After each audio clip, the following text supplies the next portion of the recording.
আছে দেখবেন মা জন জামাই ভাগনা তিন নয় আপনার, চলতি কথা না, প্রবাদ একটা আছে জন জামাই ভাগনা, মানে দেখবে এই তিনজন ব্যক্তি জন জামাই আর ভাগনা এরা তিনজনে কোনোদিন আপন হয় না। আর দেখবেন মেয়েরা বিয়ের পর রাস্তায় ভিক্ষা করা ভালো, বৃদ্ধাশ্রমে থাকা ভালো, কিন্তু বিয়ের পর মেয়েদের বাপের বাড়ি নয়। এক মাস ভালো, দেড় মাস ভালো, ওর পরে বাবা তোমাকে লাঠি ঝাঁটা খেতে হবে। ওই জন্য ভিক্ষা করে খাবে ভালো, কিন্তু বিয়ের পরে বাপের বাড়ি আর নয়। তা শূর্পণখার বিয়ে দিয়েছে বাবা, কিন্তু বিয়ে দিলে কি হবে বাবা, বিয়ের পর কাল রাত্রি তারপরের দিনে ফুলসজ্জারা, ওই রাত্রিবেলা শূর্পণখার খিদে পেয়েছে বলে রাত্রিবেলা স্বামীকে ধরে গিলে খেয়ে ফেলেছে। এখন সে মেয়েকে আর ঘরে রাখবে, তাড়িয়ে দিয়েছে বাপের বাড়ি। তো সেদিন থেকে পড়ে রইল রাবণ রাজার সংসারে। কিন্তু মা মেয়েরা বাপের বাড়ি থাকলে কি হবে, বৌদিদের সঙ্গে ননদ ভাজে সব সময় খুঁটুখুটি লেগে থাকে না, সব সময় মন্দোদরী, মানে রাবণের প্রথমা স্ত্রী। রাবণের তো একটা দুটো স্ত্রী নয়, 10,000 স্ত্রী, আর 10,000-এর মধ্যে পাটরানী প্রথম মন্দোদরী মা। তা মন্দোদরীর সঙ্গে সব সময় কলহ লেগে থাকতো এই শূর্পণখা। তা যখন কলহ লেগে থাকতো, একদিন রাবণ রেগে গিয়ে বলছে, শোন, তোদের এই ঝামেলা সব সময় আমার আর ভালো লাগে না নিতে, আজকে থেকে তোর নামে কিছু সম্পত্তি আমি দিয়ে দেব, সেইখানে তুই থাকবি। বলে বেশ দাদা, বলো কোন জায়গাটা দেবে? বলে পঞ্চবটির বন। পঞ্চবটির বনে পশু পাখি কীট পতঙ্গ মানব দানব খেচর খেচরি যারা যারা আসবে তুই ধরে ধরে খাবি। রাক্ষসী তো মানুষের মাংস পর্যন্ত খায়। এই জায়গাটা শুনবেন বাবা, বড় মজার ব্যাপার। ভগবান পেতে গেলে কি প্রয়োজন এইটুকু শুনলে বুঝতে পেরে যাবে। তা রাবণ রাজা দিয়ে দিয়েছে বনকে, পঞ্চবটির বনটা। আর ওই পঞ্চবটির বনে বাবা মানব দানব খেচর খেচরি পশু পাখি কীট পতঙ্গ পোকামাকড় ওইগুলো খায় শূর্পণখা ধরে ধরে। আজকের একটা ঘটনা ঘটেছে। কি ঘটনা জানো? হঠাৎ যেন একটা মানুষ মানুষ গন্ধ আসছে শূর্পণখার নাকে। হরি বল।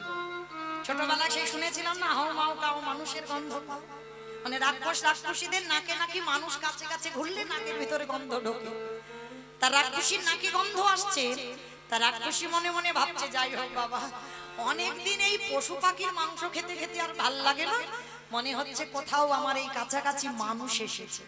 আজকের মানুষটাকে পেলে ওকে ধরে ধরে একেবারে গলাটা মুজরে মাংস করে খেয়ে নেব, মনে মনে ভাবনা। কিন্তু আমি তো এই রূপে গেলে হবে না, বিশাল বড় মানে একেবারে বিশ্রী চেহারা। কোন মানুষ যদি ওই চেহারা দেখে বাবা, সে তো আগে থেকে পালিয়ে যাবে। মনে মনে শূর্পণখা ভাবলো, এই রূপে আমি খেতে যাব না। তা শূর্পণখার সঙ্গে সঙ্গে একটা রূপবতী নারী হয়েছে, মানে এমন রূপ ধরেছে বাবা, কোন পুরুষ যদি একবার ওই চোখে চোখ দেয় আর চোখ ফেরাতে পারবে, মানে রাক্ষসী আর কেউ জানবে না। সুন্দর রমণী রূপ ধরেছে, আর রমণী রূপটা ধরে যেখান থেকে মানুষ মানুষ গন্ধ আসছে সেই দিকে ধীরে ধীরে যাচ্ছে। আর যখনই ধীরে ধীরে যাচ্ছে না, পর বাবা দেখে না দুটো ছেলে বসে আছে, আর রাক্ষসীর পর একেবারে ওই দুজনের মধ্যে একজনের চরণের দিকে লক্ষ্য। রাক্ষসী তো সুন্দর নারী হয়েছে, নারী হয়ে একেবারে চরণ দুটো আগে দেখেছে, বদন পরে দেখবে। আর চরণ দুটো দর্শন করে আমার সে খাওয়া মাথায় উঠে গেছে। মনে মনে ভাবছে, বাবা বাবা,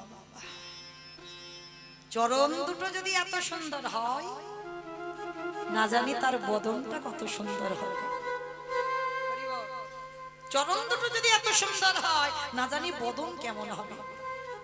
এটা নিয়ম বাবা, এখানেও তত্ত্ব লুকিয়ে আছে। যখনই আপনি মন্দিরে গিয়ে বিগ্রহ দর্শন করবেন, সাক্ষাতে কোনোদিন বদন দেখতে নেই ভগবান, এটা গ্রন্থ বলছে। বদন দেখবার আগে সবার আগে ভগবানের চরণের দিকে তাকাতে হবে। আগে তোমাকে চরণ দুটো দেখতে হবে, চরণ দেখার পর ভগবানের কোটি দেশ দর্শন করতে হবে, আর কোটি দেশ দেখবার পর তারপরে তুমি লক্ষ্য দেবে ভগবানের নয়নে, তার আগে নয়।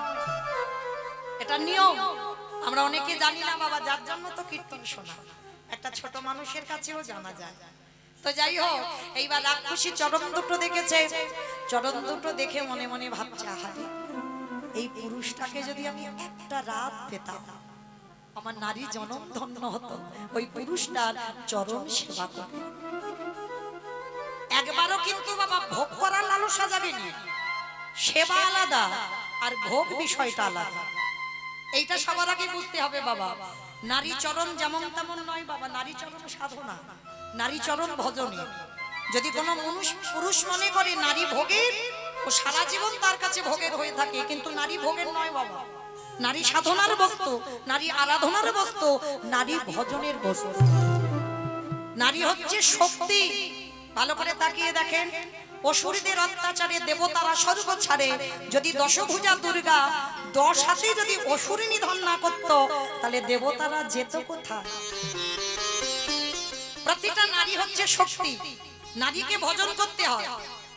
যেমন করেছিল বাবা চণ্ডী ঠাকুর রামের চরণ ভজন, পেয়ে গেল গোবিন্দ চরণ। একটা নারীর চরণ ভজন করে, একটা নারীকে ভালোবেসে চণ্ডী ঠাকুর গোবিন্দ চরণ পেল।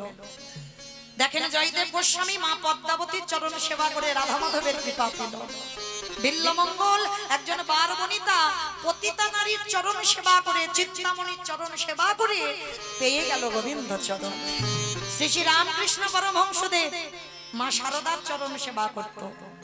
ভোগ নয়, ভোগ আলাদা, সেবা আলাদা, এই বিষয়টা লক্ষ্য রাখতে হবে। বিবেকানন্দ ভগ্নী নিবেদিতার চরণ সেবা করল। তাহলে নারী ভোগের নয়, নারী সাধনা। তা আজকে শূর্পণখা সুন্দর নারী সেজে ওই দুটো চরণ দেখে লালসা জাগলো, একটা রাত যদি আমি আমার করে পেতাম। এই যে মনে মনে যদি কিছু বাসনা করে বাবা, সেটাও তো তার কানে চলে যায়। ভগবান মনে মনে ভাবছে, আহারে রাক্ষস পুরীতে জন্ম নিয়েও আমার চরণ পাবার লালসা, কৃপা আমি করব। ওই যে আমারে চাই তারে আমি চাই, যে না চাই তারে আমি না চাই। তুমি যখন চেয়েছো আমি চাইব। এইবার লক্ষ্যটা পড়লো কোথায়? কোটি দেশ। কোটি দেশ থেকে নয়ন। আর যেই না নয়নে দিয়েছে, ওটা তো অন্য পুরুষ নয়, তিনি পদ্ম পলাশ লোচন হরি রঘুপতি রামচন্দ্র। আর যেই না রামের নয়নে নয়ন দিল বাবা, সঙ্গে সঙ্গে ওই রাক্ষসী সে খাবার কথা কখন ভুলে গেছে। মানে সরাসরি বিয়ের প্রস্তাব, মানে কোনো ঘটক টটক ধরতে হয়নি, সরাসরি বিয়ের প্রস্তাব। এই যে আমি তোমারে ভালোবাসি, আমি তোমাকে বিয়ে করতে চাই, তুমি বিয়ে করবে আমার? ভগবানও তো চালাক কম নয়। ভগবান বলছে আমি কি করব বলো, আমার কপালটা খুব খারাপ। যদি দুদিন আগে তোমার সঙ্গে আমার দেখা হতো, তাহলে কি জনক রাজার মেয়ে জানকীকে বিয়ে করতাম? করে তো ফেলেছি, কিন্তু রামচন্দ্র হচ্ছে মর্যাদা পুরুষোত্তম ভগবান, আর রামচন্দ্র অবতারে ভগবান দ্বিতীয় বিয়ে নিষিদ্ধ। যার জন্য স্বর্ণ সীতা তৈরি করে বাবা যজ্ঞে বসেছিল, দ্বিতীয় বিয়ে কিন্তু করেন। বলে দেখো এই অবতারে আমি দুটো বিয়ে করতে পারবো না, সেটা পরের জন্মে হতে পারে অনেকগুলো বিয়ে, 16,108টা, কিন্তু এ জন্মে তো হবে না। এ জন্মে আমি মর্যাদা পুরুষোত্তম রাম, আমার একটাই বিবাহ, কি করব বলো? তা রামচন্দ্র বলছে শোনো শোনো শোনো, একটা কাজ করো, আমার ভাই লক্ষণ এখন বিয়ে করেনি, তুমি আমার ভাইকে তো বিয়ে করতে পারো। মানে কিরকম ভগবান কতটা বদমাশ দেখো। তখন কিন্তু লক্ষণের বিয়ে হয়ে গেছে বাবা সীতার বোন উর্মিলার সঙ্গে, তবু ভগবান চালাকি করে বলছে আমার লক্ষণকে বিয়ে করো। শূর্পণখা মনে মনে ভাবছে ভালোবাসলাম ওর দাদাকে, বিয়ে করবো ওর ভাইকে, যা হয় হোক। বিয়ে যদি ভাইটাকে করি, সারাদিনে তো একবার ওর দাদার চরণ দুটো দেখতে পাবো। কোথায় ভালোবাসাটা জন্মাচ্ছে দেখো, সারাদিনের মধ্যে একবার তো দাদার দুটো চরণ দেখতে পাবো। ঠিক আছে, তাহলে আমি তোমারই ভাইকে বিয়ে করব। এইবার লক্ষণের কাছে গিয়ে বলছে এই যে তোমার দাদার সঙ্গে কথাবার্তা হয়ে গেল, আমি তোমাকে ভালোবাসি, তোমাকে বিয়ে করতে চাই। কিন্তু কি ঘটনা ঘটবে তো ভাই ভাই আগে থেকে পরিকল্পনা রেডি। তা লক্ষণ বলছে শোনো মেয়ে, বিয়ে যে করবে এই জঙ্গলে সিঁদুর পাবো কোথায়? বলে দাঁড়াও, চোখ দুটো বন্ধ করো, সিঁদুর আনছি। তা লক্ষণ যেই না চোখ দুটো বন্ধ করেছে, মা রাক্ষসী তো এমন একটা শটাং করে হাত বের করেছে না, সে একেবারে মন্দাদরি ঘরের ভিতর থেকে সিঁদুর নিয়ে চলে এসেছে। রাক্ষসী তো, আর যেই না সিঁদুর কৌটোটা এনেছে, লক্ষণের কাছে ধরে বলছে না এবার একটু আমার শীতেতে পরিয়ে দাও তো দেখি। লক্ষণ বলছে পড়াবো তো বটে, চোখ দুটো বন্ধ করো। ওমা, চোখ বন্ধ করবো কেন? সিঁদুর পরাবে আবার চোখ বন্ধ করবো কেন? এটা নিয়ম। স্মরণ করেন মা সেই রাতের কথা, যেদিন আপনার মাথায় আপনার স্বামী প্রথম শীতেতে সিঁদুরটা দিল। মনে করে দেখো তো, একটা সামনে পান পাতা ছিল না, পান পাতাটা সরিয়ে চার চোখে চাউনি হলো, শুভ দৃষ্টি হলো, মালা দান হলো। আর যখন সিঁদুর দান হয়, জানি না আপনাদের এদিকে আছে কিনা, আমার এলাকায় আছে, পিছন থেকে একটা কাপড় এনে ঢাকা দেওয়া হয়। আমার আছে? বাহ, তাহলে বুঝতে সুবিধা হলো। তাহলে এই নিয়মটা আমাদের কলিযুগের নিয়ম নয়, এটা ছিল ত্রেতা যুগ থেকে নিয়ম। লক্ষণ বলছে সিঁদুর পরাবার সঙ্গে সঙ্গে আমার মুখ দেখতে পাবে না, তাহলে কি করব? ওই জন্য চোখ বন্ধ করো। তা রাক্ষসী বিয়ের আনন্দে চোখ বন্ধ করেছে, আর যেই না চোখ বন্ধ করেছে, প্রথমে লক্ষণ আগে নাকটাকে ধরেছে। হ্যাঁ গো, সিঁদুর পরাবে কিন্তু নাক ধরছো কেন? বলে দেখো তুমি আমার থেকে একটু লম্বা হয়ে যাচ্ছ, নাকটা না ধরলে আমি একটু ব্যালেন্স পাচ্ছি। ওই জন্য নাকটাকে আগে ধরেছে। এখনো বুঝতে পারছে না যে কি ঘটনা ঘটবে। আর লক্ষণের পিঠে যে যন্ত্রপাতি গুলো ছিল, কি জানো ছিল গো? কাটারি, কাস্তে, কোদাল। লক্ষণের পিঠে ওইগুলো নাকি ছিল। তীর ধনুক, একটা তীর টেনে বের করেছে, আর বের করে বাবা প্রথমে নাকটাকে ধরেছে, তারপরে কানটাকে ধরেছে, আর একেবারে তীরটাকে টেনে তীরের আগাতে যে ফলাটা চকচক করে, ওই নাকটাকে ধরি আর কানটাকে ধরি, আর ওই অস্ত্রটা দিয়ে একেবারে নাক কানটা ছেদন। আর যেই না ছেদন করে দিল, রাক্ষসী চিৎকার করে নিজ রূপে ফিরে এসেছে। চিৎকার করে বলে উঠলেন, লক্ষণ, তোমার এত বড় শ্রদ্ধা, তুমি কিনা একটা নারীর নাক কানটা ছেদন করে দিলে। একটা নারী তার মনের কথা, তার ভালোবাসার কথা বলতেই পারে, তার জন্য তোমার সাহস হলো কি করে একটা নারীর তুমি নাক কানটা কেটে দিলে? তবে শোনো লক্ষণ, আমি তোমাকে ছেড়ে দেব না। এই যে নাক কানটা কেটে তুমি মাটিতে ফেলে দিলে না, এই নাক কানটা লীন হবে না, এই নাক কানটা পতিত হবে না, এই নাক কান থেকে জন্ম নেবে ভাঁড়ের জন্ম। এই যে ঠান্ডার সময় না খেজুর গাছে ভাঁড়গুলো বাঁধা হয় না, ওই ভাঁড়ের জন্ম হলো ওই শূর্পণখার নাক কান দিয়ে। আর বলল শোনো, এই যে ভাঁড়ের জন্ম হলো আমার দাদা রাবণ রাজা কুম্ভকর্ণ, এর পরের বারে আসবে আমার ওই দাদা হই। কথা দিলাম, এই যে কলসিটা পড়ে আছে না নাক কান দিয়ে, আমার দাদা যেদিন ওই কলসিতে করে ভাঁড়ে করে মদ খাবে, কথা দিলাম আজ আমার যেমন নাক কানটা কেটে দিলে, সেদিন আমার দাদার হাতে তোমারও এইভাবে রক্ত ঝরবে ঝরবে ঝরবে। মিলিয়ে নেন, কলিযুগে হলো জগাই মাধাই। সেই যে জগাই মাধাই তো বোতলে করে খাইনি বাবা, কলিযুগের ছেলেরা বোতলে খায়, আর জগাই মাধাই বোতল নয়, ভাঁড়ে করে খায়। 24 ঘন্টায় 80 ভাঁড়। এ জগতের ছেলেরা বাবা এক বোতল খেলে চিনতে পারে না কোনটা মা কোনটা স্ত্রী, ওইটা ঠিক চিনতে পারে, কিন্তু জগাই মাধাই 80 ভাঁড় করে মদ খেত। আর যখন ওই নিতাই চাঁদ, লক্ষণ হলো তো নিতাই চাঁদ কলিযুগে, যখন নিতাই চাঁদ হরি নাম দিতে এলো, আর জগাই মাধাই কলসিটা নিয়ে মদ খেতে খেতে বলে উঠলো, এ জগা বাবাজি হরি হরি করে নেশাটা ছোট দিয়ে দিল।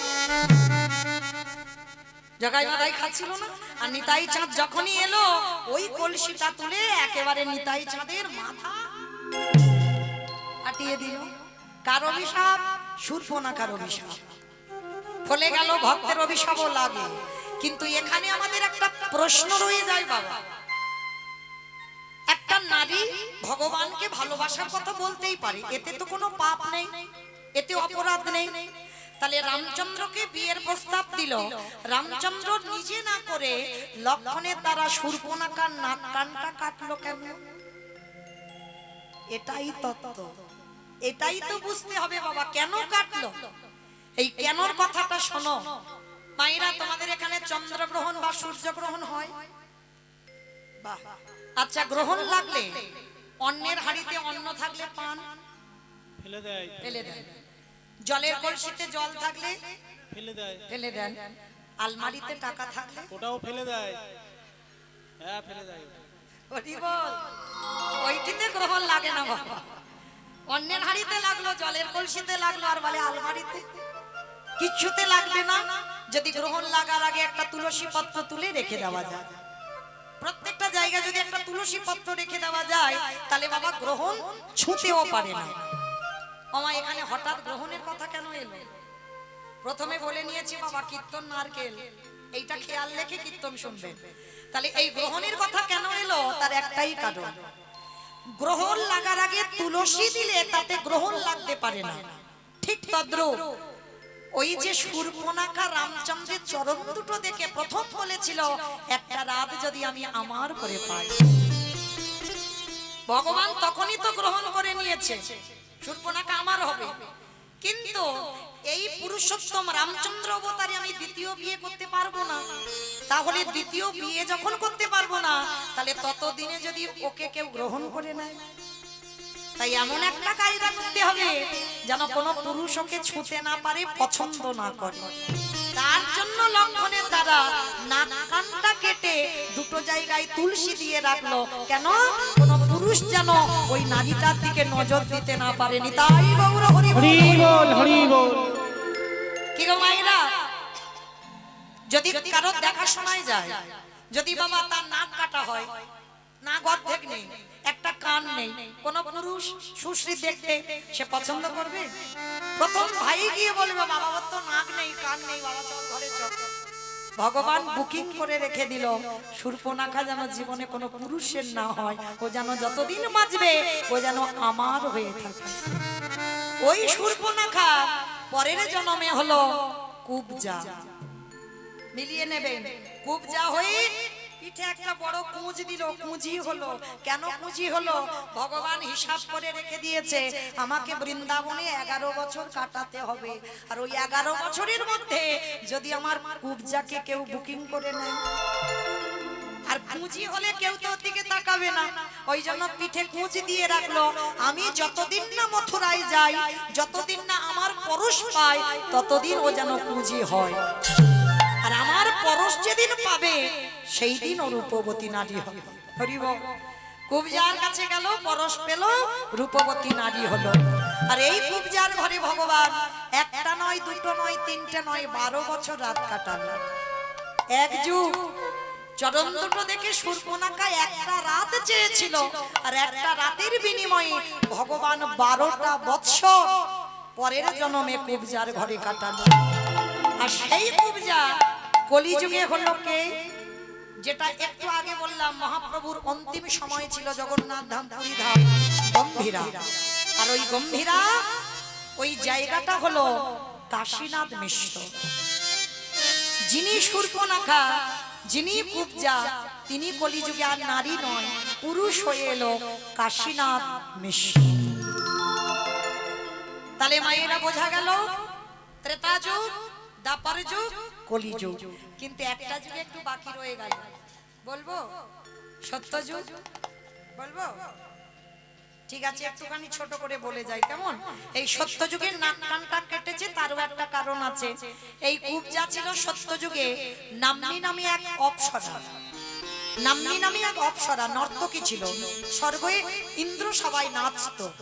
তো এই নর্তকী দুর্বাসা মুনি যখন গিয়েছিল ইন্দ্র সভায়, ওই নাম্নী অপ্সরা দুর্বাসাকে দেখে, চুল গোল দাঁড়িয়ে আছে না, জটা, দুর্বাসাকে দেখিস কি গর্তবার হচ্ছে নাক দিয়ে, গা দিয়ে, এই যে সরে বসো, সরে। দুর্বাসা সতী অনুসুবার সন্তান, ভোলানাথের দ্বিতীয় কলেবর, যেমন তেমন ছেলে নয়, শিব ঠাকুরের দ্বিতীয় কলেবর দুর্বাসা মুনি। সেই দুর্বাসা মুনি রেগে গিয়ে বলেন, তোর এত বড় স্পর্ধা, তুই আমাকে দেখে নাক চেপে ধরলি? তবে আমাকে যখন দেখে নাক চেপে ধরলি, আমি অভিশাপ দিলাম, ওই নাক একদিন তোর ছেদন হয়ে যাবে। যেই না দুর্বাসা বলছে, কানে অমনি আঙুল দিয়ে দাঁড়িয়ে আছে যাতে না শুনতে পায়, অভিশাপ দিল, আমার কথা শুনবি না বলে তুই যে কানে হাত দিলি, অভিশাপ দিলাম, তোর একদিন না একদিন তোর ওই একটা কর্ণ ছেদন হয়ে যাবে। ভগবান মনে মনে ভাবলেন, দুর্বাসার অভিশাপ জীবনে বিফল হবে না, তাহলে দুর্বাসার অভিশাপ পূরণ করতে হবে, আর এদিকে কুবজাকে আমি আমার করে রাখতে হবে।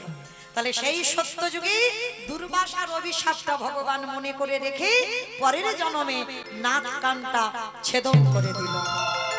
তাহলে মা পরিষ্কার বোঝা গেল আজকে সেই পঞ্চবটির বনে একাধারে হীরা চণ্ডাল আর মাতা মোহিনী বাস করে।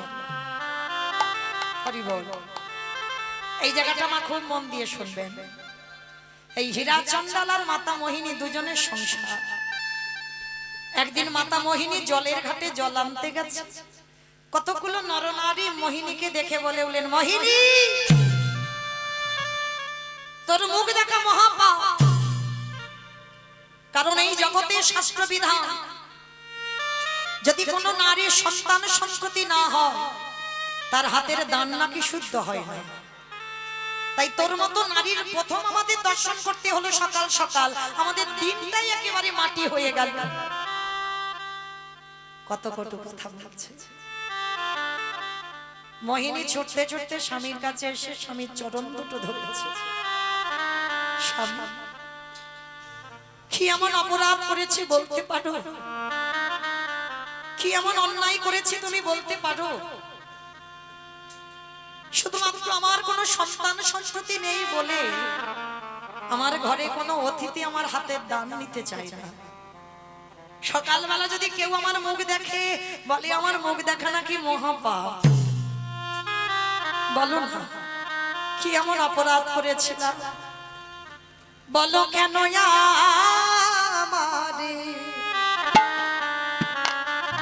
কেউ মা বলে না?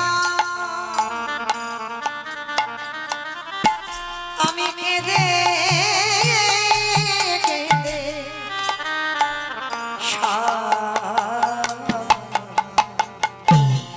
ওগো ধন রাতিনু চাহিনা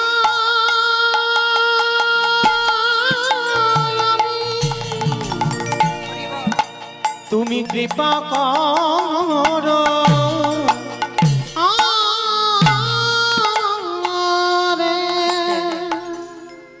আজকের মাতা মোহিনী কাঁদছে। হীরা চণ্ডাল বলছে, মোহিনী কেঁদো না, শুধু ভগবানকে ডাকার মতো ডেকে যাও। সময় যখন হবে ফলের আশা করো না। আর একটা কথা তুমি ভুলে যাচ্ছ, তুমি তো আমার বউ নয়, তুমি তো আমার স্ত্রী নও, তুমি আমার সহধর্মী। মায়েরা এখানে আমরা বউ সবাই হতে পারবো, স্ত্রী সবাই হতে পারবো, সহধর্মিনী কিন্তু এখানে সবাই নয়। এতগুলো নারীর মধ্যে বাবা একটা মিলবে কি তা সন্দেহ। সহধর্মিনী তো তাকেই বলবে যে স্বামীর ধর্মের কাজে সাহায্য করবে। নেশাগ্রস্ত মাতাল জুয়া খেলে, তাস খেলে, কোনোদিন একাদশী করে না, হরি বাসরে যায় না, সাধু সঙ্গ করে না, গুরু চরণ আশ্রয় করে না। যদি তুমি সেই ঘরের ঘরণী হও, তুমি তোমার স্বামীর চরণটা ধরে কৃষ্ণ ভজনে ঠেলে দাও। যদি তোমার চরিত্র এমন হয় কাউকে বলতে হবে না, তুমি নিজে থেকে জানবে তুমি হয়েছো সহধর্মী। মোহিনী বলল, ঠিক আছে স্বামী, তুমি যখন বলছো আমি জীবনে কোনোদিন আর কিছু চাইবো না, চলো। এইভাবে দিন চলে যায়, কিন্তু মোহিনীর চোখের জল ভগবানের চরণে পৌঁছে গেল। ভগবান কিছু বুঝতে না দিয়ে মোহিনীর কোল আলো করে কাউকে পাঠিয়েছে। নারী জাতি তো অনুভব করতে পেরেছে, যখনই অনুভব করতে পেরেছে তিনি মা হবেন, সঙ্গে সঙ্গে বাবা যারা দ্বিচারিণী কলঙ্কিনী যারা বলতো তোর মুখ দেখা মহাপাপ, মোহিনী তাদের কাছে গিয়ে বলছে, কিরে তোরা তো খুব বলতিস আমার মুখ দেখা নাকি মহাপাপ, দেখলি তো আমি কেমন অসাধ্যকে সাধন করেছি। ভগবান বাধ্য হয়েছে আমার কোল আলো করে কাউকে পাঠাতে। অহংকার সবকিছু সহ্য করে বাবা, ভগবান দুটো বস্তু সইতে না। এক হলো কোনো ভক্তের অহংকার, এখনো কোনো ভক্তের চোখে দেখেছ? এ দুটো বস্তু আমার ভগবান সহ্য করতে পারে না। যেই না আজকের মাতা মোহিনীর অহংকার এসে গেল, ভগবান দৈববাণী করল, মোহিনী সন্তান গর্ভে ধরেছ, তুমি তো সন্তান এখন পৃথিবীর আলো দেখাতে পারোনি, তার আগে তোমার এত গর্ব, তার আগে তোমার এত অহংকার। আমি তোমাকে অভিশাপ দিয়ে রাখলাম, যে সন্তান তুমি গর্ভে ধারণ করলে এই সন্তান তোমার আশীর্বাদে আমি দিয়েছিলাম, কৃপা করে দিয়েছিলাম, তোমার চোখের জল সইতে না পেরে। কিন্তু তোমার এত যখন অহংকার এসেছে, আমি অভিশাপ দিয়ে রাখলাম, এই সন্তান পৃথিবীতে আসবে, এই সন্তান পৃথিবীর আলো দেখবে, বাতাস পাবে, কিন্তু এই সন্তানের কোনোদিন তুমি মুখ দর্শন করতে পারবে না, পারবে না, পারবে না। দেখবেন মা, কত নারী সন্তান জন্ম দিতে গিয়ে প্রাণ হারায়। মনে রাখবে মা, এগুলো কর্মফল নয়। মা নিজে প্রাণ দেয় নয়, গর্ভের সন্তান জন্মেই প্রাণ হারায়। শুধুমাত্র কর্মফল ভোগ করতে হবে। আজকের মাতা মোহিনী কথাটা বিশ্বাস করলো না। কে তুমি? কারণ অহংকার মঞ্চে বসেছে তো। আর যারা অহংকার মঞ্চে বসে থাকে বাবা, তারা নিজেরা যেটা মনে করে সেটা ঠিক। অহংকার ব্যক্তিরা জীবনে বাবা অন্যের কথা ভাবে না, কোনোদিন ভাবে না। ওই জন্য অহংকার ব্যক্তিদের জন্য আমার ভগবান পতনের ব্যবস্থা করে রাখে। বলে না, দিয়ে ধন বুঝে মন হরে নিতে কতক্ষণ। ওই জন্য মা সাবধান, কেউ যেন অভিমান মঞ্চ, অহংকার মঞ্চে বসো না। ভগবান ওই অহংকার মঞ্চ থেকে মাটিতে ধুলো করে দেবে তোমার। মোহিনীর আজকে দশা ঠিক এইরকমই হলো। ভগবান দৈববাণী করলো, ভগবানের কথাও শুনলো না। ভগবান মনে মনে ভাবলো, দেখবো মোহিনী এবার তুমি কি করো। 3 দিন হয়ে গেল গর্ভবতী মা, কিছু খেতে পাচ্ছে না। মানে সংসারে এত অভাব, হীরা চন্দাল ভিক্ষায় যাচ্ছে, কিছু খাবারই জুটছে না। 3 দিন উপবাস, 10 মাস 10 দিনের গর্ভবতী মা। মোহিনী স্বামীর চরণ দুটো ধরে বলছে, স্বামী বড্ড খিদে পেয়েছে, যাও না আমার জন্য কিছু খাবার এনে দাও, বড্ড খিদে পেয়েছে। মোহিনী, তুমি ভালো আছো তো? হ্যাঁ গো স্বামী, আমি ভালো আছি, আমার একটু খাবার এনে দাও। বেশ, তুমি থাকো ঘরে, আমি এক্ষুনি যাচ্ছি গ্রামে। হীরা চন্দাল বেরিয়ে পড়ল স্ত্রীর বদনে একটু খাবার দেবে বলে। যেই হীরা চন্দাল বেরিয়েছে, ভগবান ডাক দিল, পবন দে, বরুণ দে, ইন্দ্রদেব, যাও তোমরা এমন করে ঝড় বৃষ্টি তোলো যেন হীরা চন্দাল আর ঘরে ফিরতে না পারে। সঙ্গে সঙ্গে বাবা পরিষ্কার আকাশ ছিল মেঘাচ্ছন্ন, চারিদিকে মোহর মোহর বর্ষপাত, চারিদিকে ঝড় বৃষ্টি। এত ঝড় বৃষ্টি, হীরা চন্দাল ভিক্ষা পেল কিন্তু বাড়িতে আসতে পারছে না। আর সেই দিন মাতা মোহিনীর প্রসব যন্ত্রণা শুরু হলো।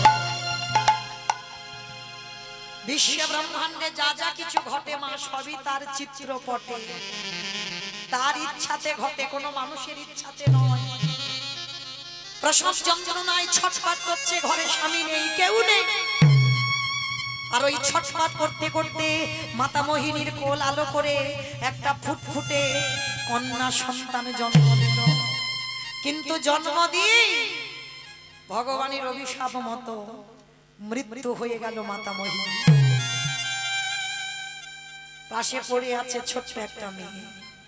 আর যেই না মেয়েটার জন্ম হলো, ঝড় বৃষ্টি থেমে গেল।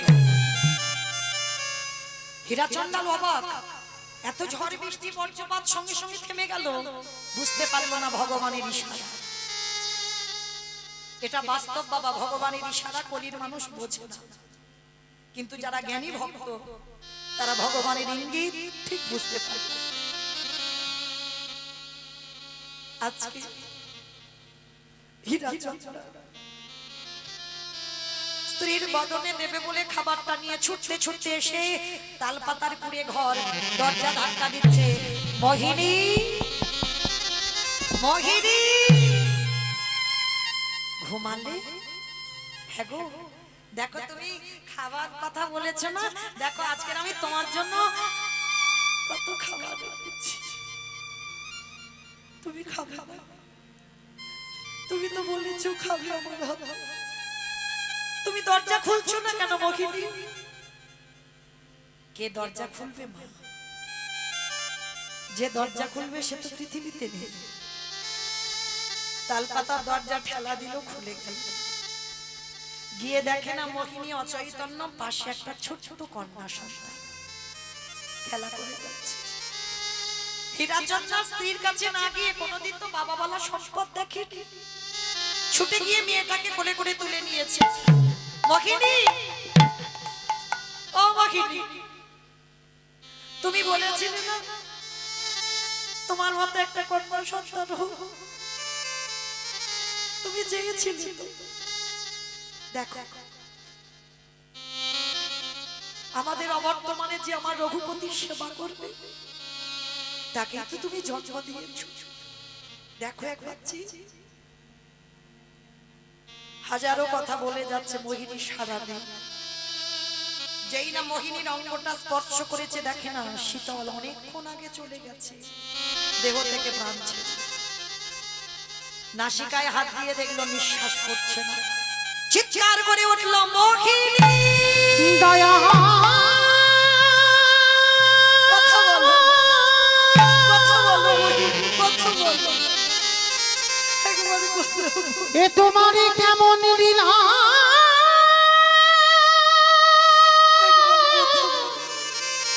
কেমন খেলা,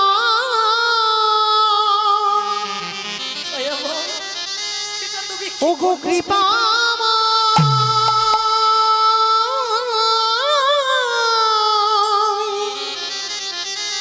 ওগো দয়া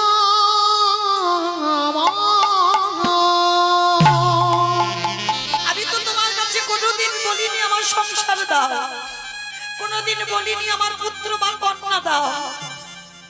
দিয়ে যদি কেড়ে নেবে কে বলেছিল তোমার এমন সংসার দিতে? কেউ তো কারো নয়। আমি জানি দয়াময় জগতে কেউ কারণ, আমি জানি গো কৃপাময়, কিন্তু একদিনের বাচ্চাকে কি খাওয়াবো বলে দাও। মিছে ভাবে মায়া রে সংসার, দিন তো ফুরাবে আধারে নামিবে, কি তোমারে আপন হবে ওগো দয়া, কি তোমারে আপন হবে। বাতাসা শাম শাম, কে তোমারে আপন হবে। একবার ওর মাকে ফিরিয়ে দাও, ওকে আমি কি খাইয়ে রাখবো? একেবারে আমি কি করে ভজছি বাঁচবো? কৃষ্ণ গৌর গোবিন্দ, কৃষ্ণ নাম করসা, এই ভব সায়নে আকুল পাথারে তুমি ছাড়া কে আছে আমার?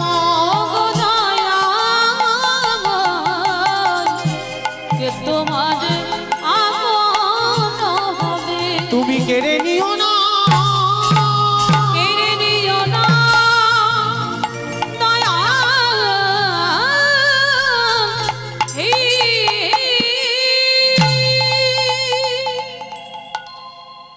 রাখবেন একটা কথা মা, জন্ম দিয়ে যদি কোনো মায়ের কোনো সন্তানের বাবা মারা যায়, মা কিন্তু বাঁচাতে পারে।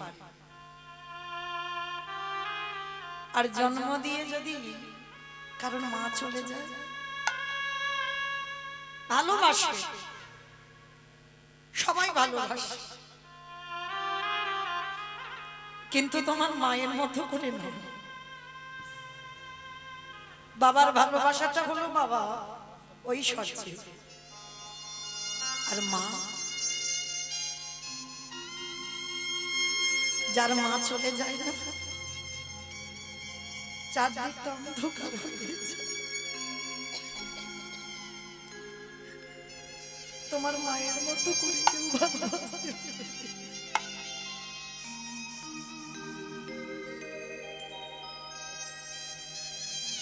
এই মা ডাকটাই এমনই একটা ডাক বাবা, ভগবান এমন একটা সুধা দিয়েছে মা নামে। মা নামে সুধা ঝরে, মা নামে সুধা খরে, মা বড় সুধার সমান, ডাকিলে জুড়াই আইসে পড়া। মা উচ্চারণ করলেই হৃদয়টা দেখবে দুলে ওঠে, যদি সত্যি তোমার মাতৃত্ব থাকে। তবে বাবা, সন্তান জন্ম দিলেই কিন্তু মা নয়, এটা খেয়াল রাখতে হবে। তাহলে জগতে এমন দশা হতো না। আজকে একদিনের বাচ্চাটাকে নিয়ে স্ত্রীর দাহ কাজ সম্পূর্ণ করলো। দয়াময়, কষ্ট দাও, দুঃখ দাও, জ্বালা দাও, যন্ত্রণা দাও, কিন্তু সহ্য করবার মতো শক্তিটুকু তুমি দিও। ছেলেটাকে মেয়েটাকে নিয়ে বাবা মনে মনে ভাবছে একে খাওয়াবো কি। মা হলে ভাবতে হতো না, কোন রকমে মেয়েটাকে মানুষ করতে পারতো, কিন্তু মা তো নেই। একদিন লোক দেবে, দুদিন দেবে, এক সপ্তাহ দেবে, 15 দিন দেবে, তারপর খাচ্ছে। ভগবান মনে মনে ভাবলো, জগতে ভক্তকে পাঠালাম, ভক্তরে আহারের ব্যবস্থাটা তো আমার করে দিতে হবে। স্বর্গ থেকে একটা কাম ধেনুকে পাঠিয়েছে মা। এই কাম ধেনু, তার একটা কাহিনী আছে বাবা। কাম ধেনুর কাছে যে যা চাইবে, সোনা দানা, টাকা পয়সা, মণি মাণিক্য, খাবার, ঘর বাড়ি, যা চাইবে, কাম ধেনু তাকে তাই দিয়ে দেবে। স্বর্গ থেকে ভগবান হীরাচন্দালের ঘরের কাছে কামধেনুটাকে পাঠিয়েছে। আর কামধেনুর কাছে গিয়ে হীরাচন্দাল একটা পাত্র নিয়ে গাভীটার কাছে বলছে, গাভী, আমার একটা কন্যা সন্তান আছে, একটু দুগ্ধ দিবি। যেই না বাটিটা রেখেছে বাবা, দুগ্ধ দহন করতে হলো না, আপনি থেকে বাটিটা ভরে গেল। প্রতিদিন টাইমে গাভীটা আসে আর দুধ দেয় আর চলে যায়। সবই তো ভগবানের ইশারা। টাইমে দুধ দেয় আর চলে যায়, মানে একটা মা যেমন সন্তানকে মানুষ করে, ওই কামধেনুটা এসে ঠিক ওই রকম করে দুধ দিয়ে চলে যায়। ভগবান মনে মনে চিন্তা করলো, দেখি দ্বিতীয়বারে তো পরীক্ষা নিতে হবে, ঘষে মেজে নেবে না ভক্ত কেমন। এই জগৎ সংসারে মনে রাখবেন মা, যারা লক্ষ্মী, কালী, দুর্গা, সরস্বতী ভক্ত তারা পার আছে, কিন্তু যারা কৃষ্ণ ভক্ত, যে করে আমার আশ তারে করি সর্বনাশ। সর্বনাশ নয়, জীবনে ভগবান সর্বনাশ করে না, সর্বনাশ। সর্বনাশ বানান আলাদা, সব নাশ বানান আলাদা। যে করে আমার আশ তারে করি সর্বনাশ। কি নাশের কথা বললো? আত্মীয় পরিজন, বন্ধু বান্ধব, জায়গা জমি, প্রতিপত্তি, সম্পত্তি সব একে একে কেড়ে নেবে, পথের ভিখারি করে দেবে বাবা। যারা কৃষ্ণ ভক্ত হয় তারা জীবনে কোনোদিন পাথর সেটিং করা ঘর বানায় না, খেয়াল রাখবেন। এই যে আপনারা বলেন না কীর্তনিয়ারা বুঝি খুব বড় বড় কৃষ্ণ ভক্ত, একটা কীর্তনিয়া কৃষ্ণ ভক্ত নয়। সব দেখে এসো বাবা, বড় বড় তালা তৈরি করেছে, 1 তালা, 2 তালা, 3 তালা, 4 তালা, পাথর সেটিং করা ঘর। তাহলে কি তারা কৃষ্ণ ভক্ত? কৃষ্ণ ভক্ত যে হবে বাবা, জীবনে পাথর সেটিং করা ঘরে থাকবে না। আর যদি তুমি পাথর সেটিং করা ঘরে থেকে যদি তুমি ভক্ত হও, ভগবান চেষ্টা করবে কবে ওর ওই ঘর থেকে টেনে বের করে দেব, রাস্তার ভিখারি করে দেব, ওর আশ্রয় থাকবে না, ওর আপন বলতে কেউ থাকবে না। শেষের দিনে কৃষ্ণ ভক্ত যারা হয় তাদের একাকী হয়ে যেতে হয়। আর মনে রাখবেন বাবা, ভজনের পথে চলতে গেলে তোমাকে একাকী হতে হবে। একাকী হয়ে নিরজন জায়গায় বসে কৃষ্ণ ভজন করতে হবে। আর সেই ভজনটা হবে তোমার সঠিক ভজন। আজকের হীরা চন্ডাল দ্বিতীয়বারই পরীক্ষা শুরু হলো। মেয়েটার বয়স দাঁড়ালো 6 বছর। বাবা হীরা চন্ডাল মেয়েটার নাম রেখেছিল জানিস মা? আমার বলতে যা কিছু আছে সবরই, আমার বলতে যা কিছু আছে সবরই। মেয়ের নাম দিল সবরী। 6 বছর বয়স, ঘরে রেখে বাবা গেছে ভিক্ষায়। আর ভগবান দ্বিতীয়বারে পরীক্ষা, প্রথমবারে তো মাকে কেড়ে নিল জন্ম দিয়ে, দ্বিতীয়বারে পরীক্ষায় ওই পাটা লেগেই ঘরের কোণে প্রদীপ ছিল, প্রদীপটা উল্টে পড়ে গেছে। তালপাতা, শুকনো তালপাতার ঘর, আর ওই তালপাতার ঘর দাউ দাউ করে জ্বলে উঠেছে। সবরী মা ঘুমাচ্ছে, মাত্র 6 বছর বয়স, দাউ দাউ করে যখন জ্বলছে, স্বর্গ থেকে সেই যে কামধেনুটা মনে মনে চিন্তা করছে কি সবরী তো ওই ঘরের মধ্যে আছে, দাউ দাউ করে জ্বলছে। স্বর্গ থেকে কামধেনুটা ছুটে এসে বড় বড় শিং দিয়ে সবরীকে জাগিয়ে দিল। সবরী জেগে উঠে ডাক দিল আগুন আগুন আগুন আগুন। আগুন। চারিদিকে আগুন আগুন করে চিৎকার করলো। গাভীটা বের করে নিল সবরীকে, আর ওই পুরে ঘরটা পুড়ে ছাই হয়ে গেল। গাভীটা উদরের নিচে রেখে দিল, যেমন একজন মা সন্তানকে আঁকলে রাখে। হীরা চন্ডাল ভিক্ষা করে ঘরে ফিরছে, মনের আনন্দে। মা আজকের মা নেই, মা হারা, মেয়েটাকে খাওয়াবে, নিজে খাবে। ওগো ভগবান তুমি এখনো কেন গো নীরব হয়েছ? তোমার সৃষ্টি তোমার বিধান মানে না ওগো তোমার সৃষ্টি তোমার বিধান মানে না কেহ আর। ওগো ভগবান তুমি এখনো কেন গো নীরবে হয়েছ? তোমার সৃষ্টি তোমার বিধান মানে না কেহ আর। তোমার সৃষ্টি তোমার বিধান মানে না কেহ আর। তুমি সুখী জনা করো সুখী, এই দুঃখী জনার তোমার সৃষ্টি তোমার বিধান মানে না কেহ আর। ওগো তোমার সৃষ্টি তোমার বিধান মানে না কেহ আর। যেই না হীরা চন্ডাল পুড়ে ঘরের দরজায় এসেছে, এসে দেখলো মা ঘর পুড়ে ছাই হয়ে গেছে। হীরা চন্ডাল চিৎকার করলো সবরী সবরী রে। ও, প্রথমে তুমি আমার স্ত্রী কেড়ে নিয়েছো, তারপরে তুমি আমার ঘর কেড়ে নিয়েছো, তারপরে তুমি আমার কন্যাটাকেও কেড়ে নিলে। বেশ, এবার আমার মালা তো, আমি আসছি তোমার কাছে। হীরা চন্ডাল সরুজ নদীর জলে ঝাঁপ দিতে যাবে, পিছন থেকে সবরী মা ডাক দিল বাবা। পিছনে তাকিয়ে দেখলো গাভীর উদরের নিচে বসে আছে সবরী মা। মা, তোর কিছু হয়নি? হবে কেন? রাখে হরি মানে কি? মারে হরি রাখে কি? চল, আজকে সবরীর হাত ধরে শেখালো জানিস মা, আমাদের জীবনে বড় অভাব, বড় কষ্ট। তবু আমি তোকে একটা কথা বলে দিই, জীবনে কারোর কাছে হাত পেতে কিছু নিবি না। কেউ যদি কিছু দেয় চেষ্টা করবি তার দ্বিগুণ দিতে।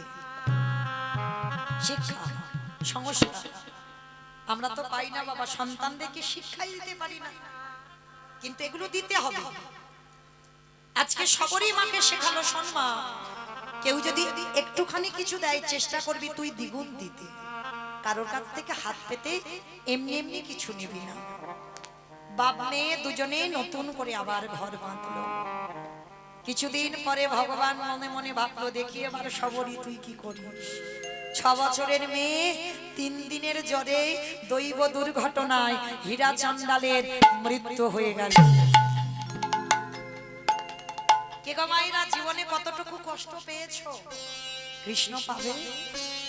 যারা যারা ভগবানের ভক্ত বাবা, তাদের জীবনী শুনলে না পাগলের মতো কাঁদবে। দেখো আজকের এই মেয়েটার জীবন, জন্ম দিয়ে মা চলে গেল, 6 বছর বয়সে বাবা হারালো, একা হয়ে গেল। আর এই একা হয়ে গিয়ে এই পঞ্চবটির বনে একাধারে মতঙ্গ সাধুদের আশ্রম। এই সাধুদের কাছে গিয়ে, এ তো চন্ডালিনী ছোট জাত, আর ছোট জাতিদের একটু প্রত্যেকটা মানুষ একটু ঘৃণার চোখে দেখে। কিন্তু বাবা এটা আমার ভগবানের কিন্তু নয়, কে নিচু জাত কে উঁচু জাত এটা আমার ভগবান করে না। তো আজকে সেই যে মতঙ্গ সাধুরা যখন প্রসাদ পেত না, আর ওই প্রসাদ পেয়ে যেগুলো ফেলে দিত নর্দমায়, কুকুর বিড়ালে খেত, সবরই মা ওই কুকুর বিড়ালের সঙ্গে এঁঠোগুলো খায়।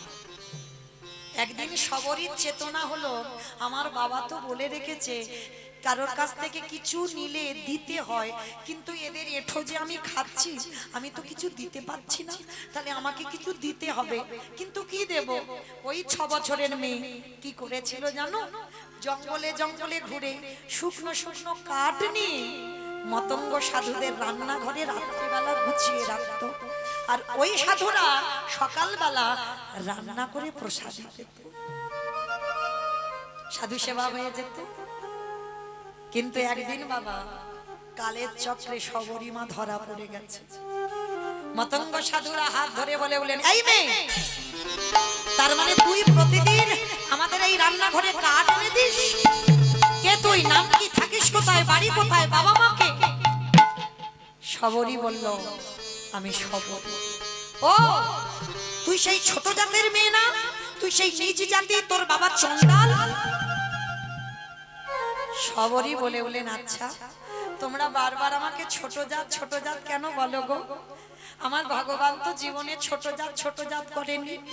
ভগবান বলেছে, মুচি হয়ে শুচি হয় যদি কৃষ্ণ ভজে, শুচি হয়ে মুচি হয় যদি কৃষ্ণ তবে। তাহলে তোমাদের এত জাত বিচার কিসের গো? তোমরা বারবার আমাকে ছোট জাত বলো। তাই মেয়ে, এইটুকু মেয়ের মুখ থেকে আমরা শিক্ষা পাবো? দেখাচ্ছি মজা দাঁড়া। সবাই মিলে ওই জ্বালানি কাঠ দিয়ে ওই সবরীকে বেত্রাঘাত, দূর হয়ে যা, বেরিয়ে যা, দূর হয়ে যা, দয়ামা দয়া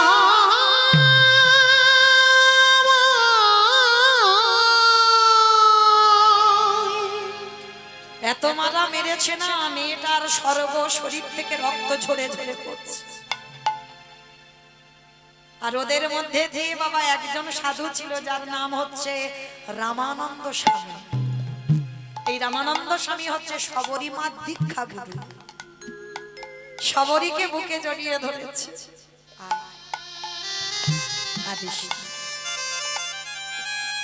সবাই তোকে দূর দূর করে তাড়িয়ে দিচ্ছে, আজ আমি তোকে দীক্ষা দেব, আয়। কর্ণমূলে দীক্ষা দিল সবরী মা। আর শোন, যা কিছু খাবি, যা কিছু করবি, যেটাই খাবি আমার প্রভু রামচন্দ্রকে দিয়ে খাবি। কি মায়েরা, আপনারা দিয়ে খান তো? ভগবানকে দিয়ে খান? আমি শুধু থালা ভর্তি করে দিতে বলিনি। এখানে আমরা সংসারী মানুষ, সবাই তো প্রসাদ ভোজী নয়। সবাই তো দিয়ে পেতে পাচ্ছি না, তো যারা দিয়ে পাচ্ছেন না তাদের উদ্দেশ্যে বলি, দরকার নেই, যা কিছু খাবে সমস্ত কিছুটা নিয়ে একবার বলবেন ভোজনেছ জনার্দন। আর এই ভোজনেছ জনার্দন বলা মানে আমার আগে আমার গোবিন্দ সেবা হয়ে যায়। একটু যদি জলও খান একটু কপালে ঠেকিয়ে বলবেন ভোজনেছ জনার্দন, অবশ্যই করে বলবেন। আজকে সবরীকে শেখাচ্ছে সবটা দিয়ে খাবে। সবরী বলছে গুরুদেব আমার কাছে তো কিছু নেই। কে বলেছে রে তোর কিছু নেই? তোর যেটা আছে সেটা কারণ নেই। সেটা কি গুরুদেব? ভক্তি। তোর কাছে ভক্তি আছে, যেটা দিয়ে ডাকলেই আমার রামচন্দ্রকে বাঁধা যায়। সবরী মাস শুরু হলো ভজন। মায়েরা প্রতিদিন জঙ্গলে জঙ্গলে ঘোরে, গাছ থেকে ফল পাড়ে, ওই ফলগুলো খায়। যেটা টক যেটা তিতো সেটা নিজে খেয়ে নেয়, আর দেখে নেয় যেটা মিষ্টি সুস্বাদু সেটা রেখে দেয় ঝুড়িতে, রাম এলে খাবে।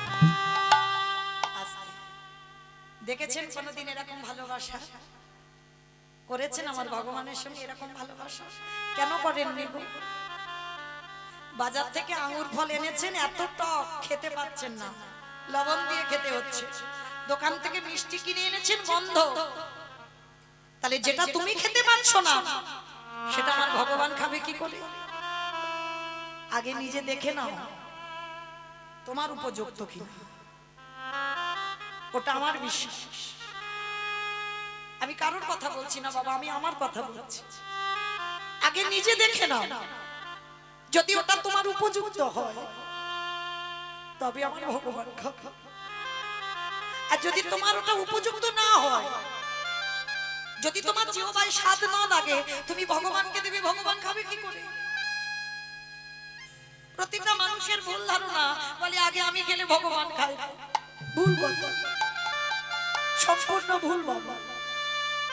তার উজ্জ্বল প্রমাণ সবরী মা দেখিয়ে দিয়েছি। যা কিছু খায়, এবার যেটা টক সেটা নিজে খেয়ে নিচ্ছে, যেটা তিতো হচ্ছে ফল সেটা নিজে খেয়ে নিচ্ছে, যেটা মিষ্টি সুস্বাদু খুব স্বাদ দেখে নিল সেটা ঝুড়িতে রেখে দেয়। আর অর্ধেক অর্ধেক খাওয়া ফল কি থাকে? পচে যায়, পোকা হয়ে যায়, নষ্ট হয়ে যায়। আর যেগুলো শুকনো হয়ে যায় সেইগুলো ঝুড়িতে রেখে দেয়।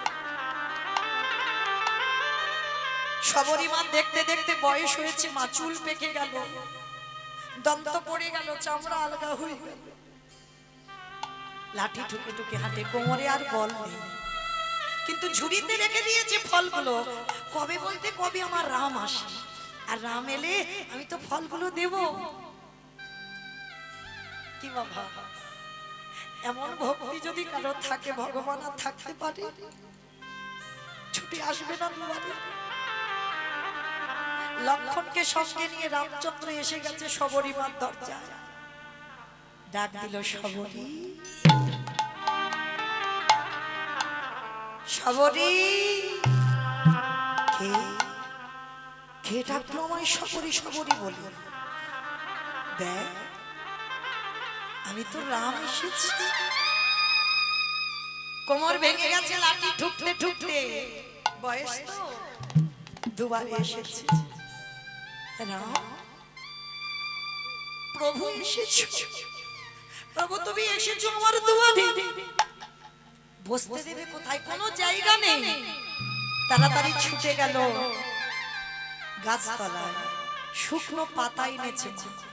শুকনো পাতা পেতে দিয়ে বলছে প্রভু এসো এসো, বসো আমার দুয়ারে বসো।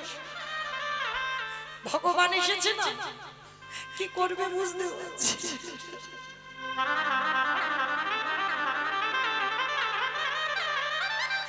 যদি কারোর ঘরে ভগবান আসে বুঝতে পারে না বাবা কি করবে, কোন কাজটা করবে। বসো প্রভু বসো। ঘরে একটা পাত্র নেই যে পাত্রে করে জল এনে রামচন্দ্রের চরণ দুটো ধোয়া। সবরী মায়া ওই পাতার উপরে রামচন্দ্রকে বসাই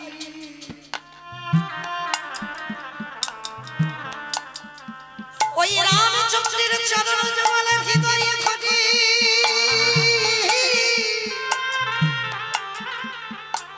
এই বাচ্চিকে জগতের কোনো জলে না সবরি মায় আমার চোখের জলে চরণ যুগ ধোয়াইছে ও হৃদয় আমার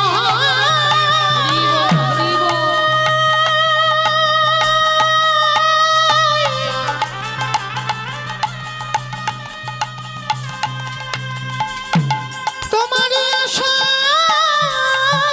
পথে নয়নে দিকে কত কালে আমার কেটে গেল বুঝি এত কালে পটে এই অভাগিনী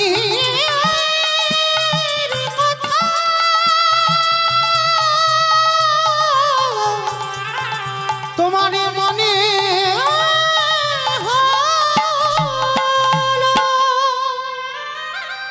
চোখের জলে চরণ দুটো ধৌত করে দিল আঁচল দিয়ে চরণ মোছালে যদি ব্যথা লাগে মাথার কেশটা খুলে দিয়েছে রামচন্দ্রের চরণ দুটো মুছিয়ে দিল ভগবান বলছে মা সবরি কিছু খেতে দিবি মা বড্ড খিদে পেয়েছে খেতে দিবি প্রভু তুমি এই কাঙালি এই ছোট জাতের হাতে খাবে চুপ কে বলে ছোট জাত আমি ওই ছোট জাতেরই হাতে খাবো বলে ছুটে এসেছি দে না ছুটে গেল ঘরে আর ঘরে গিয়ে বাবা দেখছে সেই ঝুড়িতে যে ফলগুলো শুকনো হয়ে গেছে খাওয়া ফল অর্ধেক করে সবরই খেয়ে রেখেছে ওই ঝুড়িটা এনেছে ঝুড়িটা এনে ওই একটা খাওয়া ফলে নিয়ে হাত আর রামের বদনে উঠছে না কোমর ভেঙে গেছে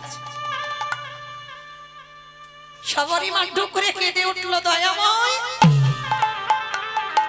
যখন আমার ইন্দ্রিয় সতেজ ছিল তখন তুমি এলে না আর যখন আমার ইন্দ্রিয়গুলো দুর্বল হয়ে পড়লো এখন আমার হাত আর তোমার বদনে উঠছে না তুমি এলে ভগবান হাসি আর বলে সবরি ভক্ত যখন আসতে পারে না আমি নিজে ভক্তের কাছে যাই নত হলো ভগবান ওই অর্ধেক সবরীর খাওয়া ফল যেই না রামের বদনে দিতে গেল পাশে লক্ষণ দাঁড়িয়েছিল সবরীর হাতটা চেপে ধরে চাইবে তোর লজ্জা করে না আমার দাদার বদনে সবাই রাজভোগ দেয় কত ফল মূল মিষ্টি মিষ্টান্ন প্রক্ষন্ন দামি দামি খাবার দেয় আর তোর মুখে থুতু লালা লেগে আছে এঠো তুই কি না আমার দাদার বদনে দিস ওই হাত থেকে ফলটা কেড়ে নিয়ে একেবারে দূর করে ফেলে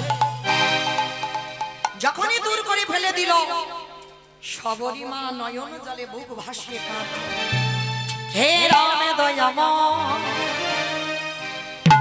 তোমার চরণে আমার একটাই নিবেদন একদিন যদি তোমারে ভালোবেসে থাকি আজ তোমার ভাই যেমন আমার মুখের থুতু লালা লেগে আছে তোমার বদনে দিতে দিল না কিন্তু তোমার ভাই দেখলো না এর মধ্যে কত প্রেম ভক্তি ভালোবাসা মাখানো আছে এ রাম দয়াময় যে ফল তোমার ভাই ফেলে দিল ওই ফল থেকে একটা গাছের জন্ম হবে আমি অভিশাপ দিয়ে রাখলাম সত্যি যদি ভগবানকে ভালোবেসে থাকি যেদিন তোমার ভাই মৃত্যুর সঙ্গে যেদিন লড়াই করবে এই গাছের ফল না হলে এই গাছের পাতার রস না হলে তোমার ভাই কোনোদিন প্রাণে বাঁচবে না দয়াময়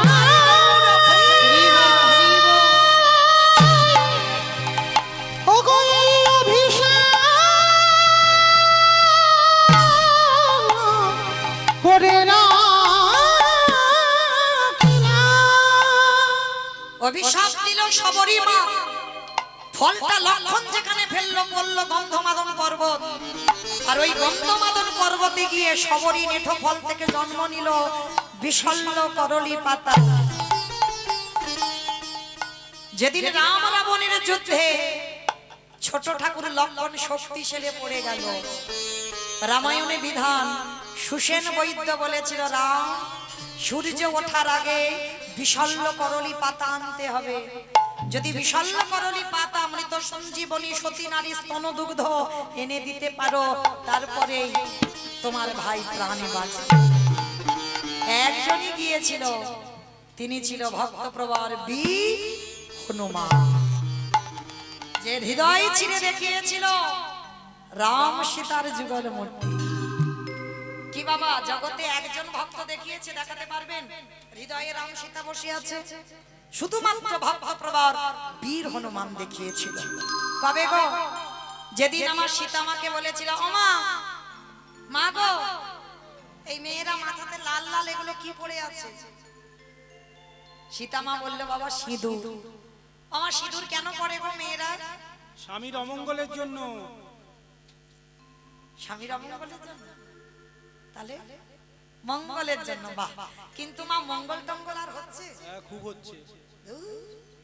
এখন বাজারে একটা লিকুইড উঠেছে না, কুমকুম, ওটা জীবনে সিঁদুর নয়, একটুখানি করে দেবে বাবা, বোঝা যাবে না। তবে মা আপনাদের এই উত্তরবঙ্গে, আপনাদের কোচবিহার এলাকায় নয়, আমার গঙ্গাসাগর এলাকার কথা বলছি, একটুখানি করে সিঁদুর, মানে বোঝাই যাবে না। হ্যাঁ, আরো বাবা যারা স্কুলের দিদিমণি হয়েছে তারা বেশি ভাব, শাখা পলা তো বালাই উঠে গেছে, হাতে একটা বালা রেখে দেবে আর একটুখানি করে সিঁদুর সাইড দিয়ে ঢাকা দিয়ে দেবে, তারাই সমাজকে শিক্ষা দেবে। কিন্তু ভাবতে হবে বাবা, যারা শিক্ষার জায়গায় দাঁড়ায় তাদের নিজেদের যদি শিক্ষাটা না থাকে, তাহলে অন্য সন্তানদের শিক্ষাটা দেবে কি করে? প্রত্যেকটা নারী, এটা আমার কথা নয়, সীতামা বলছে প্রতিটা নারী শীতে সিঁদুর তার স্বামীর মঙ্গলের জন্য, হাতের শাখাটা তার স্বামীর মঙ্গলের জন্য, হাতের পলা তার স্বামীর মঙ্গলের জন্য, হাতে একটা লোহা রাখতে হয় প্রত্যেকটা নারী, এটা তার স্বামীর মঙ্গলের জন্য। একটা আমাদের জন্য নয়, যদি আমাদের জন্য হতো মা, তাহলে বিয়ের আগে ব্যবহার করতে পারতাম। এই কটা সম্ভব স্বামীর মঙ্গলার্থে। তা সীতামা বলল, বলে বাবা সিঁদুর নারীরা স্বামীর মঙ্গলের জন্য পড়ে। হনুমান বলছে, ও মা, তা তুমি কেন পড়েছো? এই পাগল, আমি পড়েছি যাতে তোর রামচন্দ্রের মঙ্গল হয়। হাই হাই হাই হাই, তুমি আমার রামচন্দ্রের মঙ্গলের জন্য সিঁদুর পড়ো?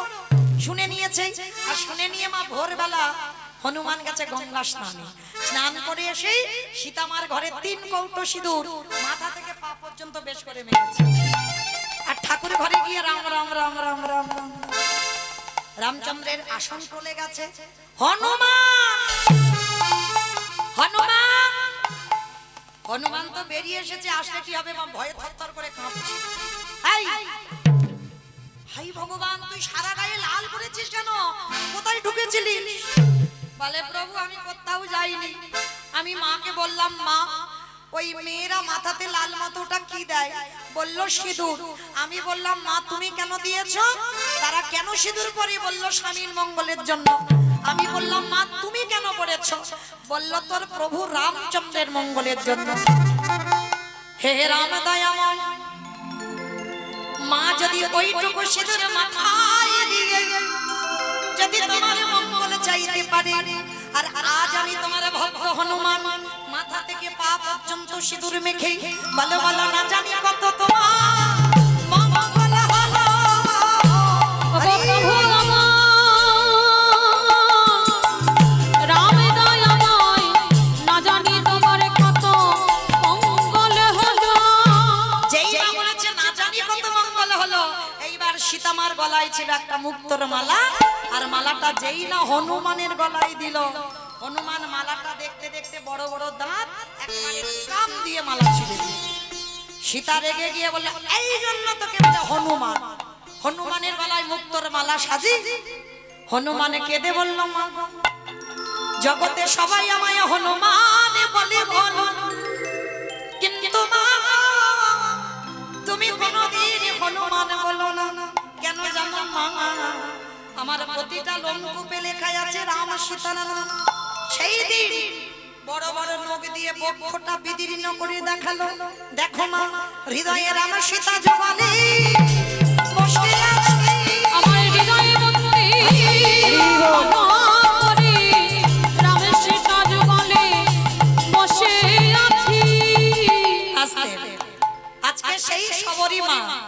যেখানে ফলটা ফেললো বিশল্য করলি পাতার জন্ম হলো, ভক্ত প্রবার বীর হনুমান আনতে গেল আর এনে আর সেই বিশল্য করলি পাতার রস ভালো করে নিগড়ে নিয়ে লক্ষ্মণের বদনে দিল। লক্ষ্মণ প্রাণ ফিরে পেয়ে রামচন্দ্রকে প্রশ্ন করেছিল, দাদা তুমি যদি মনে করতে তাহলে আমার প্রাণটা কি বাঁচাতে পারতে না? কি দরকার ছিল হনুমান গিয়ে গন্ধমাদন পর্বতে বিশল্য করলি পাতা আনার? রামচন্দ্র হেসে বললেন, ছিল ভাই ছিল। কি ছিল দাদা? এই জগৎকে আমি দেখিয়ে দিলাম, আমি মনে করলে আমার ভাইকে আমি প্রাণ দিতে পারতাম, বাঁচাতে পারতাম, কিন্তু কেন বাঁচালাম না জানো? এই জগৎকে আমি দেখালাম আমি ভক্ত বড় ভালোবাসি, আমি ভক্তের জন্যে সব করতে পারি, ভক্ত বড় ভালোবাসি। বলিয়ে যুগে নাই প্রতি যুগে যুগে, আমি ভক্ত বড় ভালোবাসি। বলিয়ে যুগে নাই যুগে যুগে, আমি ভক্ত বড় ভালোবাসি। বলি এই প্রতিজ্ঞা করে নিলাম, যুগে নাই আমি ভক্ত বড় ভালোবাসি। যুগে নাই যুগে যুগে, আমি ভক্ত বড় ভালোবাসি। আস্তে তাহলে চলেন আজকে সেই শবরী মা রামচন্দ্রকে বলল, শোন শবরী, এ জন্মে যখন আমার ভাই ফল খেতে দিল না, খাবো কবে? আগত দাপরেতে, যেদিন আমি কৃষ্ণ হয়ে বৃন্দাবনে যাব, আর সেদিন শবরী তুই হবি মথুরা নিবাসী, নাম হবে তোর মালিনী। আর মালিনী হয়ে ফল বিক্রি করতে আসবি আমার ব্রজে, আর যখন আমার কাছে আসবি আমি হামাগুড়ি দিয়ে তোর হাতের ফল আমি নিজে থেকে খাবো। আর কথা দিলাম সেদিন গোপাল দুমুটো ধান ফলবালির আঁচলে দিয়েছিল, আর সেই ফলবালি মথুরায় গিয়ে দেখলো সে ধান আর ধান নয়, সোনার ধানে পরিণত হলো। আজকে শবরীর বয়স হয়েছে, বলল প্রভু তুমি একবার তোমার রূপ নিয়ে দেখা দাও। সীতারামে ভজলে হে মনুবা, একবার সীতারামে ভজলে মনুয়া। ও সীতারামে ভজলে। আস্তে মায়েরা বিদায় কাল চলে যাব, আবার রাত্রি 8:30টার সময় আপনাদের সঙ্গে দেখা হবে। তোলো দেখি একবার হাত সবাই সবাই। সীতারামে ভজলে হে মনুবা, একবার সীতারামে ভজলে মনুয়া। আরে রহমত কি জরুরি নেই করে, কথা কি জেনে নিলেন না? এহি জব সবে করে খানা। সীতারামে ভজলে মনুয়া। এবারে গৌরাঙ্গে বরন্দে হরি বল হরি বল হরি বল। সীতারামে ভজলে মনুয়া। তো ছুটে এলো। তো যাই হোক, এই যে অনুষ্ঠান করতে কিছু অর্থের তো প্রয়োজন হয় বাবা, আপনারা জানেন। আমরা ঘরে ঘরে পারি না একটা করে এত বড় বড় হরিবাসর তৈরি করতে, বা আমাদের এতটা দূর থেকে আনতেও একটা খরচের ব্যাপার হয়। তো যাই হোক, আমার দাদা ভাইরা এনেছেন, তো তাদের জন্য আপনাদের কাছে আমার বিনম্র নিবেদন, আমার দাদা ভাইরা যাবেন ভিক্ষার আঁচল নিয়ে, যার যেমন সামর্থ্য, যার যেমন ক্ষমতা আছে, কোনো বাধ্যবাধকতা নেই, যার যেমন ক্ষমতা সবার কাছে যাবেন প্রত্যেকে। আমার বিশ্বাস প্রত্যেকে ওনাদের আঁচলে কিছু না কিছু দেবেন। আপনাদের এই অর্থ নিয়ে যেন ভগবত সেবায় লাগে, আমার গোবিন্দ সেবায় লাগে, এইটুকু সবার কাছে আমার প্রার্থনা। কারণ আমরা ঘরে ঘরে ভক্ত সেবা দিতে পারি না মা, তাহলে হরিনাম যজ্ঞেও যদি কিছু দান করা যায় সেটাও মহৎ দান। তো তার জন্য আপনাদের কাছে যাবেন আমার কমিটি দাদা ভাইরা প্রত্যেকে। তো যারা যারা দেবেন মা, দেখবেন যেন ঝনঝন আওয়াজ টাওয়াজ না হয়, কেমন একটু বেশি বেশি চেষ্টা করবে, এইটুকু আপনাদের কাছে নিবেদন। যাচ্ছেন আমার দাদা ভাইরা সবাই কিন্তু দেবেন, কেমন ব্যাংকে টাকা জমালে নমিনও লাগে, আর এখানে জমালে কোনো নমিনও নয়। এই টাকাটা একদিন এত টাকাই পরিণত হবে যেটা কল্পনাও করতে পারবেন না। ভগবান বললেন দিয়ে যা, কিন্তু ফলের আশা করিস না, আমি তো সময় মতো গুছিয়ে দিয়ে দেব। তো যাই হোক, যাচ্ছে প্রত্যেকে আমার দাদা ভাই বাবা ঠাকুর ভাইরা যারা আছেন, আমার দিদি ভাইরা বোনেরা যারা আছেন, প্রত্যেকে কিছু না কিছু, কারণ কিছু পেতে গেলে কিছু দিতে হয়। প্রসাদ পাবেন মানে পাবেন, কীর্তন শুনছে মানে এটাও পাবা, তাহলে পেতে গেলে দিতে হয়, প্রত্যেকে কিছু দেবেন, কেমন? তো চলেন, আজকের আমার ইচ্ছাতে নয়, যারা আমাকে নিমন্ত্রিত করে এনেছেন তাদের ইচ্ছাতে লীলা পরিবেশন হবে, আমার ইচ্ছা নয়। তারা আমার উপরে একটা আদেশ দিয়েছে আজকের লীলা পরিবেশন হবে। তবে বৃন্দাবনের লীলা নয়, কলিযুগের লীলা নয়, লীলাটা হবে ত্রেতা যুগে রঘুপতি রামচন্দ্রের লীলা। আস্বাদন হবে ভক্ত সবরই উদ্ধার। আমার উপরে লীলার দায়িত্ব দেওয়া হয়েছে ভক্ত সবরই উদ্ধার। তো চলেন আজকের এই সবরী উদ্ধার, সবরী মার চরিত্র আমরা শুনবো। আর এই সবরী মার চরিত্র শুনলে মা অনেক ভক্তের চেতনা ফিরবে, ভগবানকে কি করে ভালোবাসতে হয়। এই যে আমরা অনেকে বলি না যে ভগবানকে বাসি কাপড়ে খেতে দেওয়া যায় না, আমি যে থালাতে খাই সে থালায় ভগবান খায় না, কি মা এগুলো করি তো? সবটাই ভুল। তার সর্বশাস্ত্রে কয় ভক্তি না থাকিলে কৃষ্ণ দেখিও বা কিবা হয়। সবরীমার চরিত্র শুনলে বুঝতে পারবেন ভগবানকে কি করে ভালোবাসতে হবে। মনের ভিতরে কোনো বাবা সংকোচ রেখে ভালোবাসলে হবে না। তুমি তোমার সন্তানকে যেমন ভালোবাসো তুমি ভগবানকে সেইভাবে ভালোবাসো। তুমি যেমন তোমার পতিকে ভালোবাসো ভগবানকে যদি পতি মনে করো সেইভাবে ভালোবাসো। এইভাবে প্রেম করতে হবে ভগবানের সঙ্গে। তো চলো আজকে যেতে গিয়ে মা একটা ভজন গাইতে গাইতে যাওয়া হোক। বেশ চলো একটা ভজন গাইতে গাইতে বিষয়ে প্রবেশ করি। একটু উলুধ্বনি সবাই। সুরধুনির কিনারায় সোনার নুপুর দিয়া পায়ে নাচে নাগরি গো সুন্দর গৌরাঙ্গনা। সোনার উপরে দিয়া পায় সুরধনির কিনারায় নাচে না গরি গো সুন্দর গৌরাঙ্গরা। ওই সুরধুনির কিনারায় সোনার নুপুর দিয়া পায় নাচে নাগরি গো সুন্দর গৌরাঙ্গনা। ওই সুরধনির কিনারায় সোনার উপরে দিয়া পায় নাচে না গরি গো সুন্দর গৌরাঙ্গরা। নাচে সুন্দর নাচে সুন্দর নাচে সুন্দর গৌরাঙ্গ রায় নাগরি গো সুন্দর গৌরাঙ্গ রায়। ওই সুরধনির কিনারায় সোনার উপরে দিয়া পায় নাচে না গরি গো সুন্দর গৌরাঙ্গরা। আহা সুন্দর কপালে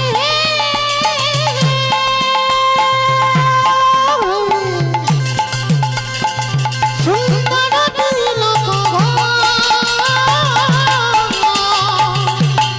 ওই সুন্দর কপালে। আস্তে ওমা আমি আর আমার সম্প্রদায় যাব, আর কেউ যাব না? সবাই যাব? বাহ। সবাই যখন যাব সবাই একবার দেখি আমার সঙ্গে দুটো বাহু উত্তোলন করেন। আত্মনিবেদন সবাই নববিধা ভক্তিতে শেষে বললেন আত্মনিবেদন। একসঙ্গে তালি তালি করো তালি সবাই, কেমন? আহা সুন্দর কপালে সুন্দর তিলক ওই সুন্দর কপালে সুন্দর তিলক গো। আহা সুন্দর খান আহা সুন্দর খান মা বলি গাই নাগরি গো সুন্দর গৌরাঙ্গ। নিতাই গৌর হরি বল হরি। সুরধনির কিনারায় সোনার উপরে দিয়া পায় নাচে না গরি গো সুন্দর গৌরাঙ্গরা। বলো রাধে রাধে রাধে রাধে জয় জয় শ্রী রাধে। রাধে রাধে রাধে রাধে জয় জয় শ্রী রাধে। রাধে রাধে রাধে রাধে জয় জয় শ্রী রাধে। ও রাধে রাধে রাধে রাধে জয় জয় শ্রী রাধে। আমার হাতগুলো সব ধসে গেল কেন? চলো দেখে সবাই আর বেশি নয়, আর একবার বলবো। এই মা কালীর দিব্য সবাই দিকে তুলে একসঙ্গে রাধে রাধে জয় জয় শ্রী রাধে। রাধে রাধে রাধে রাধে জয় জয় শ্রী রাধে। বিশ্বভানু দুলালি রাধে রাধে বিশ্বভানু দুলারি রাধে রাধে ও শ্যামা প্যারি রাধে রাধে ও শ্যামা প্যারি রাধে রাধে বলো রাধে রাধে রাধে রাধে জয় জয় শ্রী ও রাধে। রাধে রাধে রাধে রাধে জয় জয় শ্রী রাধে। বলো জয় রাধে রাধে রাধে রাধে রাধে রাধে রাধে রাধে রাধে রাধে রাধে রাধে রাধে। সব মনে মনে বলছো? আচ্ছা আমি আগে বলি রাধে রাধে রাধে রাধে রাধে রাধে। হচ্ছে না, আর একটু জোরে দিতে হবে।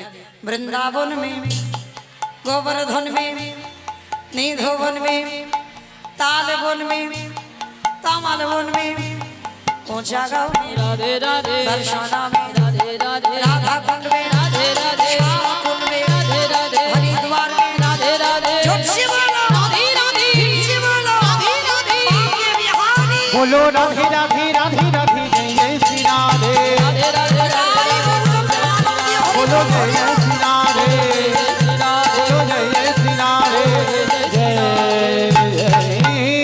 श्री राधे प्रेम से बोलो राधा रानी की ধুর, জয় হয়নি। এত জোর এত ভক্ত আর এইটুকু আওয়াজ। আচ্ছা মা একটা সত্যি কথা বলবে, মিথ্যা বলবে না তো? আচ্ছা তোমাদের এই এই উত্তরবঙ্গ এলাকায় যত যত জায়গা আছে, আচ্ছা এখানে শাশুড়ি বৌমাতে ঝগড়া টগড়া হয়? হয় না? আমার বৌদি ভাই বলছে হয় না। হয়, তোমার শাশুড়ি নয় খুব ভালো, কিন্তু হয় কম বেশি। আমার গঙ্গাসাগরে একটু বেশি হয়, এদিকে একটু কম হয়, কিন্তু হয়। আচ্ছা এই শাশুড়ি বৌমাতে ঝগড়া করলে হলে যেমন গলাটা বার হয়, একটু সেই গলাটা একটু বের করো। তখন তো ভাসুর শ্বশুর দেখলে লজ্জা থাকে না, সেই আওয়াজটা একবার বের করো, বলো রাধা রানী কি জয়। তার মানে ঝগড়া হয়। বৃন্দাবনেশ্বরী কি জয়, যমুনা মাইয়া কি, নন্দ গাঁও কি, উঁচা গাঁও কি, বর্ষা নাম কি, ভক্তবৃন্দ কি, হরিবাসর ধাম কি, সাধুগুরু বৈষ্ণব আপন আপন গুরুচরণ, কমিটি ভাই সব, হরিনাম যজ্ঞ কি, মহাপ্রসাদ